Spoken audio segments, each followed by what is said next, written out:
They were. Wyatt. I loved her character and the way that she was apprehensive, but not in a way that necessarily held her back. Yeah. He, on the other hand, I was like, oh, he might be one of the most cinnamon roll MMCs who carries a gun. I was like, he's such a teddy bear. Yeah. That plot twist at the end, though, really had me gagged. I was The like, way I genuinely be forgetting. at the house, I was like, where are we? How did we get here? But also, a lot of people never bring up the fact that Rocco's plot twist was that he's related to Enzo and them. Like, I don't know. Maybe that's because, I mean, yes, it was a plot twist, but it was kind of on brand for the books I had already read by you. maybe. Because you had Monroe Harper in the Love and Law quad, the Edwards. And I was like, oh, okay. But that wasn't a plot twist, though. She was related to them from the very start. Yeah, but you didn't reveal that till later.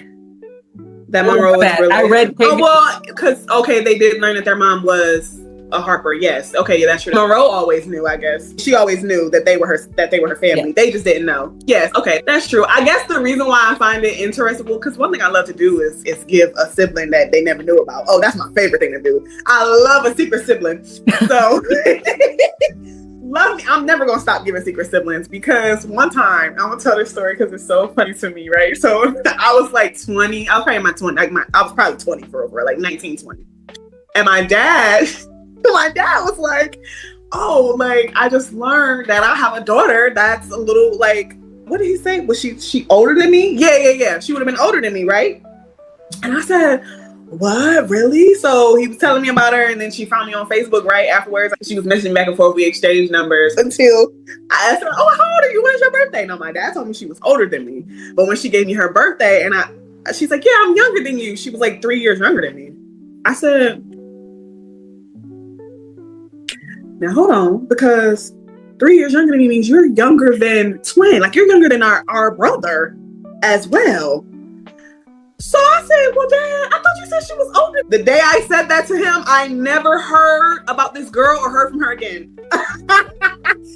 So secret siblings for me are just so interesting, because she ended up not being a sibling at all. Hey.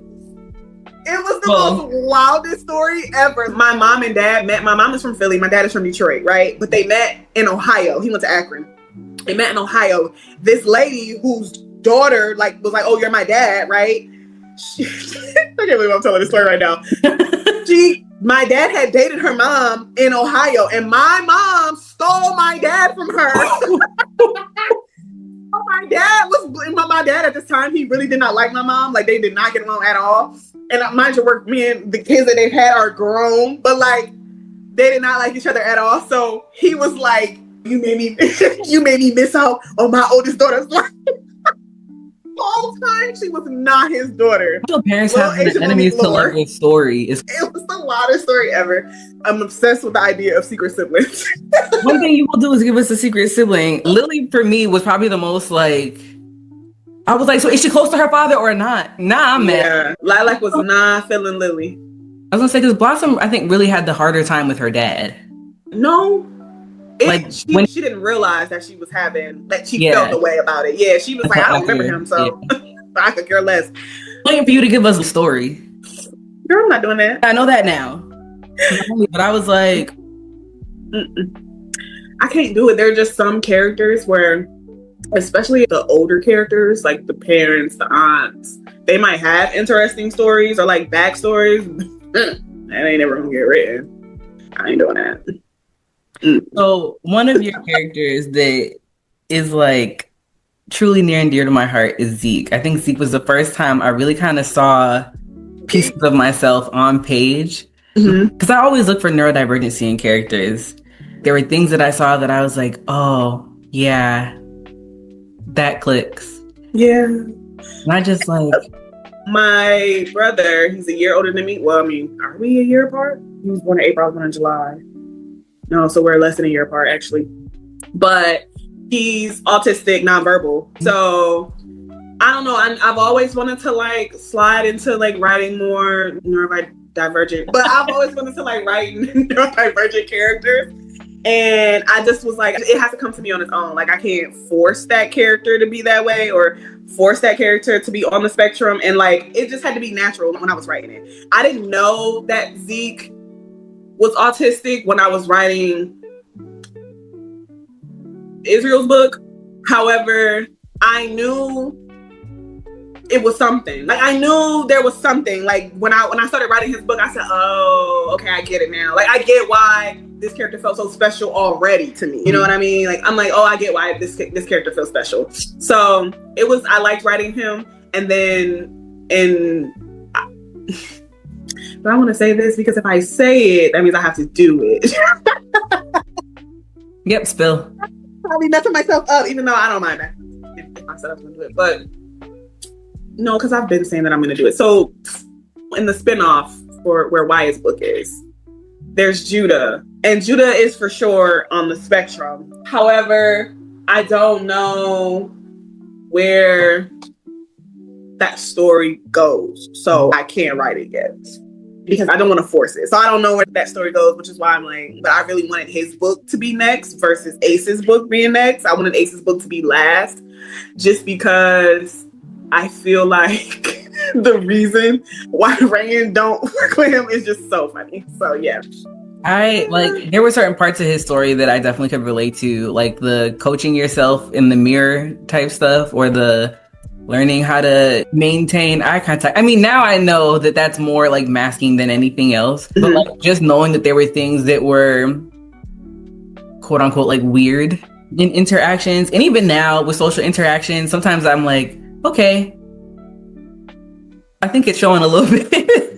And I just like, I don't know, part of me wants to protect that part of myself. Yeah. By tucking it back in, but at the same time, it's also like not having a gauge for the genuineness in interactions because it's happening. But the first time I read that, I was like, oh wow, that was all too relatable. And for the longest time, I didn't go back and reread his book. I felt maybe just like a tad too seen. Yeah. And then after about a year, I think I went back and I reread the whole series, and that time didn't skip the book, and I was like, yeah, I still feel seen, and now it feels great. Yeah. It makes me so happy. Oh, it does. It makes me so happy because I really do love that book, and I reread it all the time. That's one of the books that I reread all the time on my own. It could be a couple of months after a book release. I might pick it back up and be like, I just want to read it and see what's up. Like, what did I write? Because I'll forget. I will literally forget what I wrote. So there's that. But yeah, I love that book so much. I go back and read it all the time. I do have something in the works for that series, like a collection book with extra things in it. So we'll see. My hands on the last collection. I feel like every time it comes out, The Flower Sisters? Oh, I've been trying to get my hands on that book. I feel like every time it drops, every time I click, it's sold out. Yeah. It is available to buy on Amazon. But I know you want it signed. I do want it signed. Okay, I'll send you one. I really want it signed. I got you. I'll send you one. I was like, man, because I wanted both. I've been like scouring, like on Pango, I'm on eBay. I want to collect the original like Flower Sisters individually. The covers are up except for the first one. You can order paperback via Amazon. Oh, you're right. You can, because I need to read them. It's not because they're not available. It's just because I unpublished them. The Echo of Forever is your longest release yet. Yes. Are we 110,000 words? Can we expect more releases this long? Yes. I like them a little thick. Because, so obviously when I first started writing, all of my books are like novellas. Short, 150 pages maybe, and then over time they started to get just a little bit longer, like into the 200 page range, and Life Was Beautiful came. And that was my first long book, like my first book that went over 300 pages, and the paperback is like 400 pages, I think. And then I was like, okay, I kind of like writing long books, just a little bit. It depends on the characters too. Like if it ends up being long or if it ends up being shorter, it really depends on the characters, the story, the vibe. If I'm writing and I'm like, oh, there's so much more to say. Like The Echo of Forever, I knew it was going to be long. However, I didn't think it would be that long. And honestly, if I'm being honest, I probably could have made it longer Please if do. I really wanted to, but there are plot points in that book that cannot be finished in that book. So I couldn't go any further than where I'm at. I said, no, we have to stop here because if I keep going, and there are no more books coming. Okay, so speaking of plot points that had to be finished in the book, because your little, What? I'm trying to phrase it in a way that's not a spoiler alert, but your little end note, I just knew. Oh, yeah. And I was like, does this count as a part one then? Like, no. We just gonna get snippets of them in the book? Because the next book is the High Priest's book, and his love interest is the friend that she cannot remember. I'll say that. No. Actually, no, don't cut it out. You can leave it. Oh my goodness. So that's why I could not finish out that plot, because in order for the full story to be told, it has to be told from the other girl's point of view. Well, I can never leave an interview without making a request. And usually my request is for a special edition. You have given special editions. Special edition for which books though? All of them? Not all of them. Okay. I would not be mad. I would not be mad. But if you want to do a special edition for Simple Redemption, I would prefer hardcover with a little bit of gold foiling. Well, I do plan on actually doing special editions for the Mafia Business. Yep, I'll prepare the credit card. I do. So that's going to be... I would love for you to do that's the only event I'm doing. No, I would love for you to do like a paperback box. Oh, but it's a box that you could like straight through, like up until not Brinley's book, but like I would like Nova, Brinley. You want like a Elena? Yeah. Okay. And if you want to drop it in November, I would just consider it a birthday gift. November is crazy. Like next. I've got a little more sense than that. Yeah, you know what? Next November sounds interesting. We'll see. We shall see. Your Patreon be live too. If you're not on Asia's Patreon, please. I don't do enough on Patreon. I really be feeling that way all the time. I always want more. So there's that. Yeah. But your Patreon is pretty live. However, I'm so ready to be past the Mafia Misfits. I'm not going to lie. I love them down, but I've been there since 2022. I think Sinful Vow came out in 2022. And I feel like I've been over there forever. And I'm ready to leave that city. I'm ready to leave those characters. I love them. But I am excited about Simple Secrets because Ryan is he's the sibling that is able to just live more freely than everybody else. And so his whole book, he just bullshitting around. Now, Simple King that man's aura is something. Yeah, I like Sean Sullivan. That man is. I like him. When Blair was crying, I was like, oh, somebody's not making it out of this one. Yeah. I love him. I love Blair too. She's one of my favorite female characters, actually. I sped through that one. The moment you dropped that one, I was like, oh, red. I love them. Books got delivered. Wait, 1 second. I'm going to grab one. Which one do we get on Patreon? This one. They're both pretty. I do like this one. In my head, I'm already imagining it hardcover, and then the Echo of Forever is in like gold foil. The last question I always ask is, what are your favorite ways for your readers to support you? Sharing. Telling a friend and tell a friend and tell a friend. If you see a post, especially if it's about like a new release, just reposting it. That's mainly it. Like I do care if you're spending your money too. Like that's cool. I appreciate that because that's how I pay my bills. However, sharing it is how we reach people who haven't read our work before. So that's my main, like I appreciate people who share or like repost when they see it or like it or just engaging with a post in general will make the algorithm want to push it more too. So remember that. Like, share, subscribe. I sound like my niece. Yeah, I mean, I can't recommend your books enough. I put my whole reputation on my Asia Monique collection, for real. Audiobooks eat down. But thank you so much for joining me. This was fun.